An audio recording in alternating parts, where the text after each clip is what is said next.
This is one of my favorite books, and I'm reading this very, very special book for all of you and everyone that loves Maurice Sendak, Where the Wild Things Are.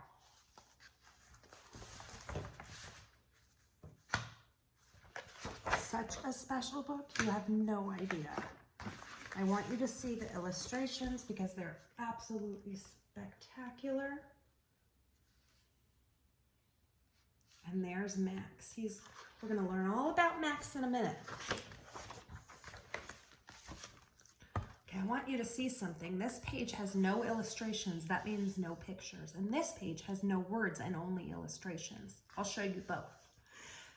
The night Max wore his wolf suit and made mischief of one kind. Mischief means trouble. And I want you to see exactly what kind of trouble he gets into. Here's Max. He's wearing a costume. He's got a hammer. He's up to something silly, mischievous. And another, once again, no illustrations on this page and just illustration on the, looks like he's chasing his puppy. Yikes, Max, cool it with the mischief. His mother called him, again, no pictures, wild thing. And Max said, I'll eat you up. So he was sent to bed without eating anything. Here's his bedroom. Here's Max. That very night in Max's room, a forest grew. Again, use your imagination. There's no pictures, but check it out. What? There's a forest growing out of his room? Doesn't even make sense. Isn't that the coolest part about books? Your imagination. And grew. Look. Whoa. Look inside. His room is turning into a forest. Is that not so magical? And grew until his ceiling hung with vines and the walls became the world all around him. This is his bedroom. What? How is that even possible? Look, can you see the moon? Can you see Max? And an ocean tumbled by with a private boat for Max. Look what came just in time. And he sailed off through night and day. I love this page. And for my friends that always say, can we have homework? We want homework. Here's your homework. Can you draw a sailboat? The sailboat has to have a bottom that floats. It's buoyant, has to have a bottom that floats. And the top is the sails. And the sails helps you so that it moves. And you can write your name on it. If your name is Max, you can write Max. This is Max's sailboat. And then in and out of weeks, and almost over a year to Where the Wild Things Are. I'm going to show you this really, really, really closely. Look at those waves. And when he came to the place where the wild things are, they roared their terrible roars. This is going to be important because this is going to come up again later. So let's remember this. They roared their terrible roars and gnashed their terrible teeth. Gnashing your teeth looks something like this. And they rolled their terrible eyes. See if you can roll your eyeballs. And they showed their terrible claws. These are your claws, like your nails. You don't have claws, so you have nails. See if you can do that. So Max said, be still and tame them with a magic trick. Tame them means he calmed them down, of staring into all their yellow eyes without blinking once. And they were frightened and called him the most wild thing of all. I want you to really look at the pictures here. Look closely, look closely, look closely. And he made them king of all the wild things. Here he is, the king on his throne, and here are all of his subjects. That means everybody that lives in his kingdom. Now, cried Max, let the wild rumpus start. Rumpus is a really funny word. Rumpus means a party. A rumpus, like the rumpus room. That means a party. And I'm going to show you this has no words, just pictures, just illustrations, but really so that you can get a taste of this rumpus, and it makes me want to sing rumpus. And I don't know why, but it does. And then the next page we'll turn has more rumpus. Let's look. So fabulous. They're really having a good time here. More rumpus, so we can sing more of our rumpus song. Rumpus. And then our last page, he is having just a jolly old time with his kingdom. Here it says rumpus room, rumpus, rumpus, rumpus. Check it out. Now stop! Remember, Max is in charge, so Max is telling them what to do. Now stop, Max said, and sent the wild things off to bed without their supper. And Max, the king of all the wild things, was lonely and wanted to be where someone loved him best of all. Who's that? Who loves him best of all? I think I heard you. I think you said his mom. You're right, his mom. Then all around from far away across the world, he smelled good things to eat. So he gave up being king of where the wild things are. Everybody's having a jolly old time, but Max looks a little sad, right? He looks like he's thinking. A really good word for that is pensive. He looks pretty pensive. What's Max want? His mom. That's what you said. You were right. But the wild things cried, "Oh, please don't go. We'll eat you up. We love you so." And Max said, "N-O." That spells no. The wild things roared. Okay, remember, we went back to this from before, so see if you remember it. They roared their terrible roars, and they gnashed their terrible teeth like this. And they rolled their terrible eyes. Roll your eyeballs. I'm trying to roll them, but I keep staring at you. Oh, you're rolling. There you go. And they showed their terrible claws. Look at my claws. They're terrible. But Max stepped into his private boat and waved goodbye. See, Max has manners. He said goodbye. He didn't just leave. He didn't leave the rumpus without saying goodbye first. And sailed back. This is how long he sailed. He sailed back over a year and in and out of weeks and through a day. Look at him. He's just hanging out on his boat. Hope he doesn't get seasick. I don't think so. And into the night of his very own room where he found his supper. That means dinner. Some people say supper. Some people say dinner. His supper waiting for him. Look, there's his bedroom. But now his bedroom doesn't have trees anymore. There's his supper. There's his dinner. And guess what part about this? His supper was waiting for him. There's no picture, so use your imagination. And it was still hot. So Max did this entire journey. And guess what? When he came back, his supper was waiting for him. And guess what else? It was still hot. That, my friends, is called magic. Books are magic. My next book is it's called Trashy Town. And it's by Andrea Zimmerman and David Clements. And it's illustrated by Dan Yacarino. And I love it so much because I love trash. It's fun to think about trash, but it's fun to think about what an important job the people have that collect trash in our neighborhoods, the sanitation workers. And we thank them very much. And in this book, we're going to learn all about one sanitation worker. First, look at your inside, because I really want you to pay attention when you open up a book. Don't skip this part, because sometimes it's some of the best illustrations right here. You've got a fishbone, newspapers, trash, Trashy Town, a mouse. Sometimes mice hide in trash cans. Sometimes. So we're going to learn all about a fella by the name of Mr. Gilly. Mr. Gilly is a trash man. Look, there's some mice hiding. You're going to see them on every single page when I turn them. See if you can find them. They're up there. You didn't even let me turn the page. In the morning, Mr. Gilly puts on his heavy gloves. He climbs into his big trash truck. He turns the key. He drives his empty truck down the street. He is looking for... What's he looking for, you guys? Yeah, you said it. Trash. Stop. I'm going to say S-T-O-P, stop. And then we're going to say there are trash cans by the school. Mr. Gilly empties the cans into his truck. Okay, this is very important because this is going to come up again and again and again and again. And I'm going to look at you and I'm going to say, hey, do you remember that part? How does it go? Goes a little something like this. Are you ready? Dump it in, smash it down, drive it around the trashy town. And then I'm going to ask you a question. So let's sing that again just so that we can remember it.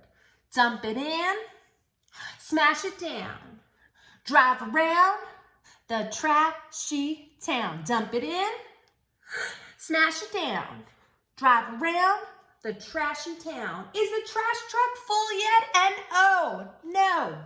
Mr. Gilly drives on. Do you guys see the mice? I told you they're in every page. S-T-O-P, stop! There are trash cans in the park. Mr. Gilly empties the cans into the truck. Are you ready? Oh, 1, 2, 3. Now I need your help. It goes a little something like this.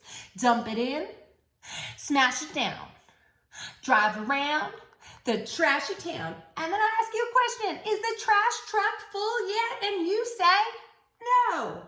So Mr. Gilly drives on. Do you see the mice? There they are. STOP, stop! There are trash cans behind the pizza parlor. Mr. Gilly empties the cans into the truck. There, you see them? And there's the pizza man making his pizza. Dump it in.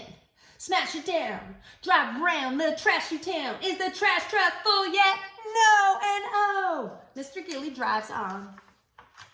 Stop! There are trash cans next to the doctor's office. Mr. Gilly empties the cans into the truck. Dump it in. Smash it down. Drive around the trashy town. Is the trash truck full yet? No and no. Mr. Gilly drives on. You see what I see? Look closely. Ah, you found them. The mystery mice. Stop! STOP! There are trash cans by the fire station. Mr. Gilly empties the cans into the truck. Hello there, mice. Dalmatian. Dump it in. Smash it down.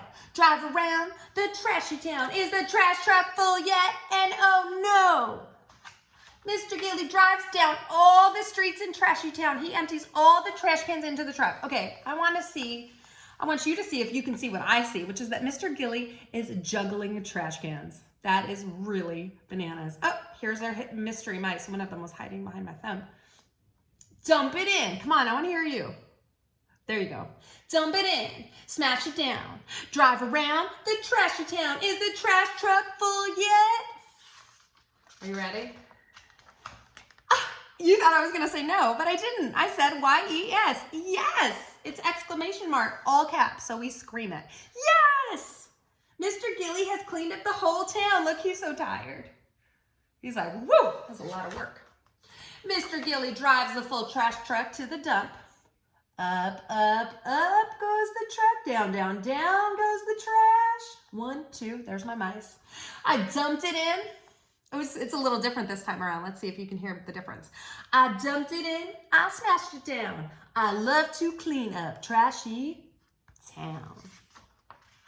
Mr. Gilly turns off the key. He takes off his gloves, and then he goes home. Look, he even hangs up his hat. He's so thoughtful. Now there's only one more thing to clean up.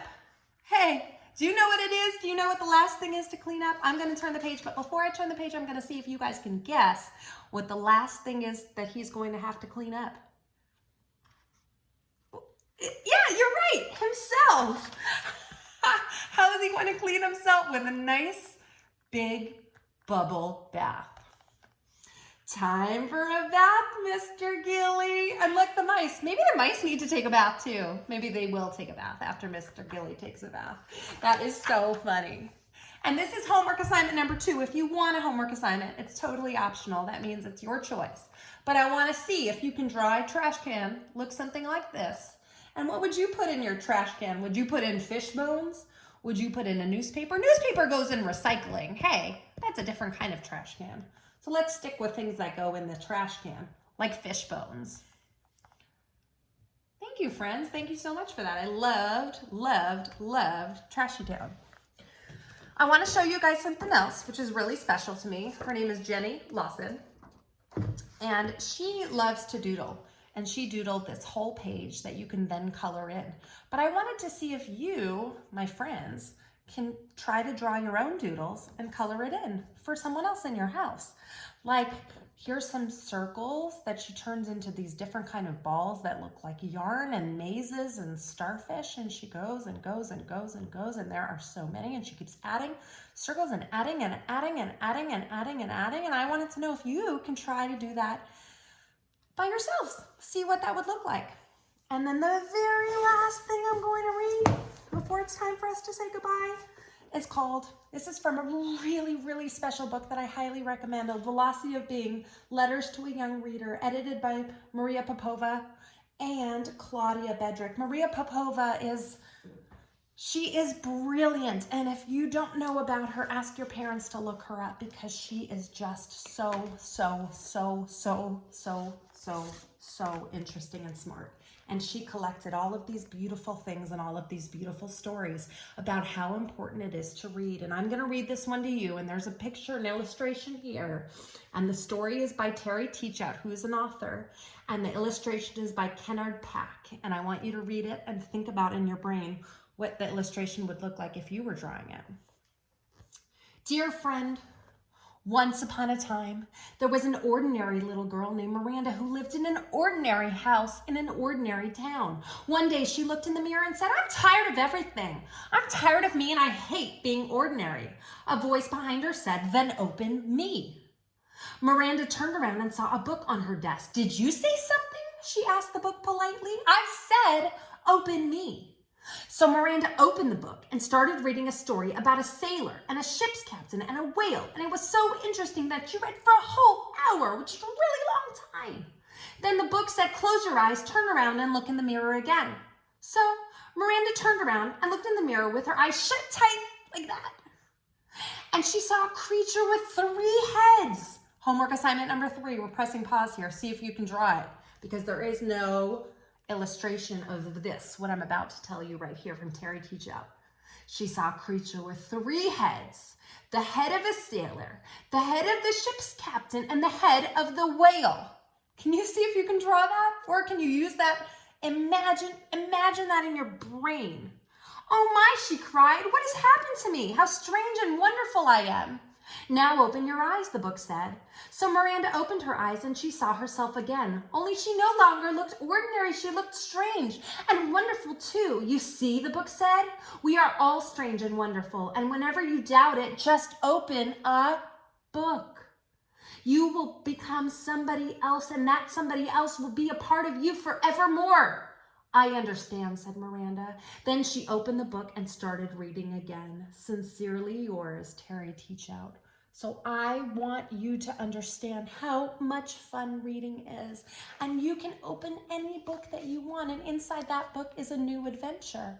And let's find out what that adventure is. And we can go on more adventures together. Like today we read about Trashy Town. And we went on that adventure by ourselves together.